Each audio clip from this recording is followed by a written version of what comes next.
What's going on, guys? I hope you're having a good morning, afternoon, and night. If you're wondering why my car's up on jack stands and a jack, I just got all my tires changed, which is awesome. I'll show you that really quick.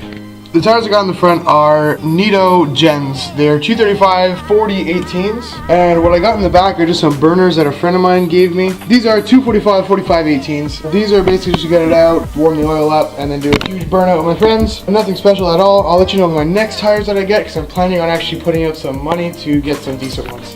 Look at the wheels my buddy gave me. They're old, original 300ZX wheels, just so I can get the wheels changed on my car. So, huge thanks to him. And this video I'm going to be changing out these brakes, because you can see they all rusted out, and they were pretty shot at the end of the summer anyways. They're only rusted because I let it sit for a couple months during the winter. Oh, here's another one of those 300ZX mags. So today I plan on changing my brakes. I plan on getting rid of the surge tank in my engine bay. It's much easier than I thought. I went and saw my buddy at his shop, and he gave me so much information on a bunch of stuff that I wanted to do to the car. He's gonna clean my fuel injectors for me, and he told me a bunch of stuff for power steering, so watch out for that video coming up. Another thing I have planned to do is I plan on getting my dad down, because my dad's really crafty and has a lot of crazy ideas. I plan on finishing my trunk. I plan on doing the carpet, getting the strut bar that I have in. It's up there.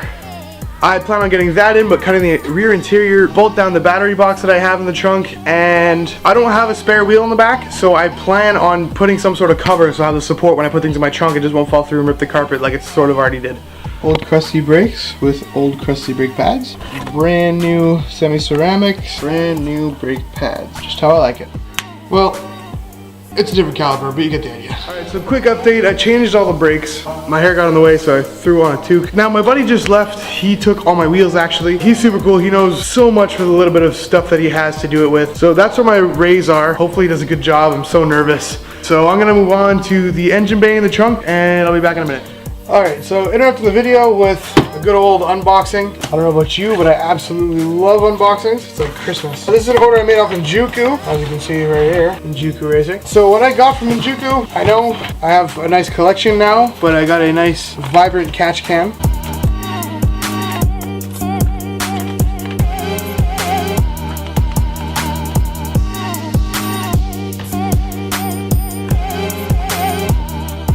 One eternity later.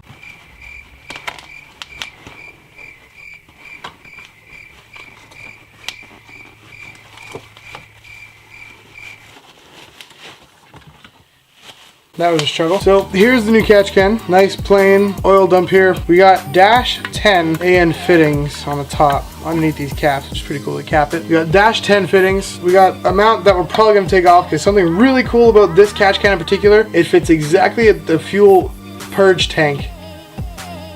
It sits exactly at the fuel surge tank in your engine bay. Another thing that's really cool, not only is it a breather, there's actually a pin here to check your oil level. Alright, so my battery's gonna die. I'm gonna try to get this done as fast as possible. Another enjuku sticker. I got a bunch of O2 sensor bolts for my downpipe, for example, and when I do the hike is delete, this actually fits perfectly in the threads of the power steering pump. And the last thing in that box are, I got front and rear end links for my car, because my bushings were pretty dried out. Last but not least, something I'm probably most stoked on, because when I bought my car, the kid was super nervous about sound and stuff, so he had a super legal exhaust. Not that this is super illegal, but it kind of is. But it's gonna actually have a nice sound instead of just sounding super quiet all the time in my car. Here we have a 3-inch ISR exhaust. I'm gonna take it all out of the box and the plastic and show you how it looks. So here's the exhaust, 3-inch, like I said, super nicely done welds. For those butthurts who are probably gonna get mad that I put this on the concrete, it actually got super dinged up and scratched up in shipping. I'm a little bummed, but I mean, it's under the car, you're not gonna see it. So actually my battery's dying, it's flashing on the screen, so I'm gonna go put the battery on charge and get as much work done as I can. I'll be back in just a second for you guys.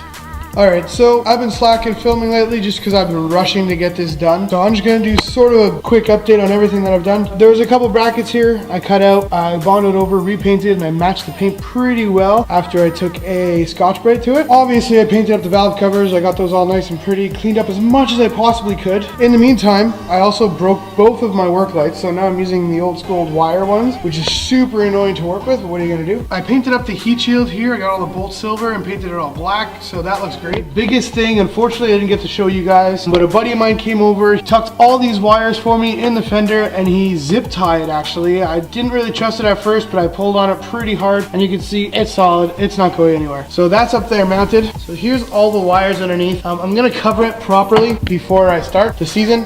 My apologies for the lighting now, but here's the trunk. So you can see I cut out the side paneling for the rear strut bar that I have. Came out super clean, super nice all around. I haven't worked on this just yet because I plan on sort of strengthening it so it'll fit and stay flat without the spare wheel underneath. Now here's the battery I got going on. I got that all in there. I got both of the wires going, my positive running through. Super pumped on that. Here's something I'm super pumped on. I finally got my hands on a GTR hood. They do not come up often where I'm from. Usually people just have the carbon fiber ones, and I really wanted aluminum. So I actually have a buddy of mine that's supposed to go into paint with soon. He's gonna paint it up, match it the best he can, even though my paint isn't the newest and is not gonna be the perfect match, I know that. But I really hate mismatching panels on cars, so I try to avoid that as much as possible. But yeah, super pumped on the GTR hood. It weighs like half of the stock GTST hoods, so we'll see how that goes. Pretty stoked on how this is all coming out. I'm really excited to put the intake on, and I'll show you the intake right now. So here's the bottom half of the intake. You can see that I cleaned it all up nice and properly. I painted it like a new aluminum look, so I'm pretty pumped on that. I think it's gonna look really good. Got my injectors clean at HP to the A, so thanks to those guys and my buddy Terry for hooking that up. Here's the other half of my intake. I just cleaned up a couple brackets and stuff and painted it also. So I'm really pumped to put this stuff on. Okay, so another big update. Pretty much everything's back together. MAF, I did all the lines. I don't have the catch can in just yet, but intercooler piping's in, charge pipe's on, throttle body's on and connected. Like I said, fuel lines, all the vacuum lines, everything. The one problem I ran into was right here. I don't think you'll be able to see it right through there. Good old thermostat. Not sure if you'll be able to see it, but that little hairline right there comes around. I cracked the thermostat housing. So my assumption in cracking the thermostat housing, what I think happened is when I put the thermostat in, it probably slid down a little bit because it doesn't fit perfectly snug in the hole. So I would imagine when it slid down a bit, the lip was underneath. So when I tightened it, this just pulled back to try and do its job, tighten, and it cracked on me. Now thankfully, again, my buddy Terry comes in clutch and had a couple spare ones, and he hooked me up with one that looks perfect, so I'm gonna throw that in right now. It's actually got a bigger inlet, so hopefully that helps a little bit with cooling again. So I hit this side of the wire wheel to clean it up, the surface. Now here I have my razor blade to clean it up, and some more RTV to try again and do this right the second time.